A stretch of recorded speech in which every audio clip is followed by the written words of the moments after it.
Hey, welcome back, family. I'm glad you're here. As I promised, the 10 steps to creating wealth. Now, for all my first-time viewers, go ahead, click subscribe, join the family. We want you here. Without further ado, step number 1. Step number 1, pay yourself first. Sometimes you think you're paying yourself first, but you're not. All these bills are coming up. Whatever's left over is yours. No, that is the wrong way to do it. I pay myself first, and then Uncle Sam gets what I have left.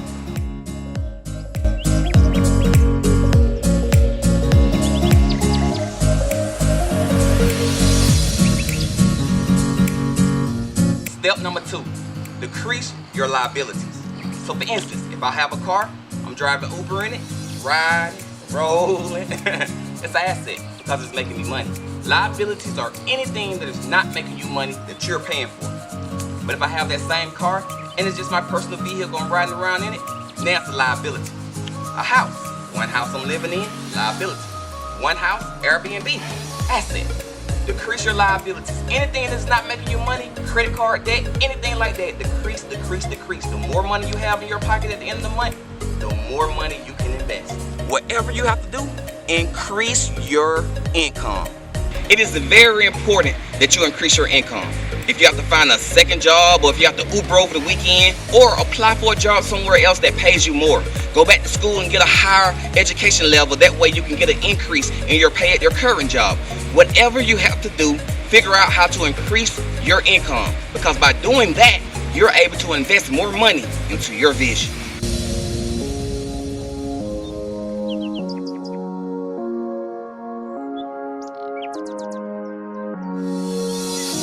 Number 4, obtain a verified mentor. Intern at a company that you really respect. Get on YouTube, read a book, or go knock on the door and say, hey, Mr. Real Estate Man, I want to be your assistant and I'll do it for free. Look, find you a mentor that can teach you in the ways of business, and make sure that they're verified, because a lot of people that'll mentor you don't know what they're talking about. So make sure they're making money doing the things that you want to do. Number 5, invest into an enterprise that you know, understand, and control. It is very important that you don't just know how to do hair to start a hair salon. Go work in a hair salon.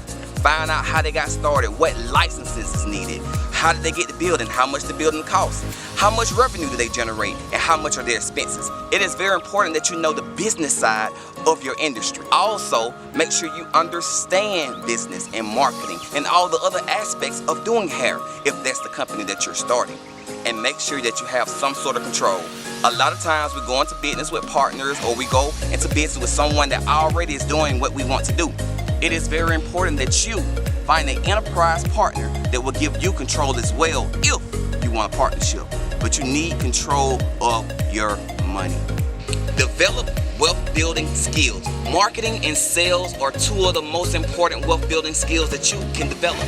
Look, McDonald's does not make the best hamburgers. In fact, I'm pretty sure you probably make better hamburgers than McDonald's does. But guess what? They sell more hamburgers than pretty much anybody in the industry, because they have perfected marketing and sales. So stop trying to perfect your product all the time and start trying to perfect your marketing and your sales. Step number 7, increase your knowledge. It is very important that you increase your knowledge. I'm always studying new material, new books. I'm watching business channels on YouTube. I'm always trying to get better at what I do. It is very important that you get better at what you do as well. That's the only way that you can get better in life. And the better you are at life, the better you are at business. You need to start studying things that deal with your industry. It is very important, because when you increase your knowledge, you increase your arsenal. And the more things you have in your arsenal, the more weapons you have to fight the enemy. You can do it. Step number 8, don't make your company pay you too early. Treat your company as if it were a child. You wouldn't make a 2-year-old cook your dinner and bring it to you in your room. So why would you make your company pay for your meals? Why would you make your company provide for you when it just started, or it's not making any money even though it's been started for 5 years? Allow your company time to mature.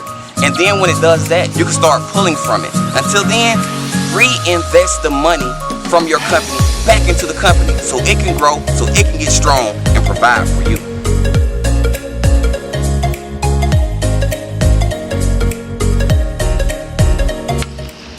never risk any more than you're willing to lose. A lot of people have lost their wives, their kids, their homes, their cars, everything that they hold dear. Now, I know you hear about entrepreneurs all the time that lost it all or risked it all. Like Ray Kroc.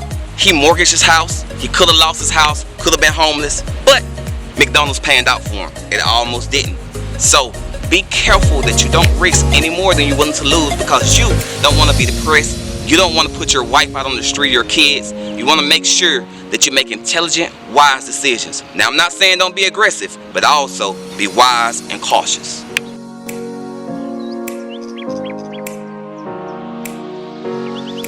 Listen to your gut is very important.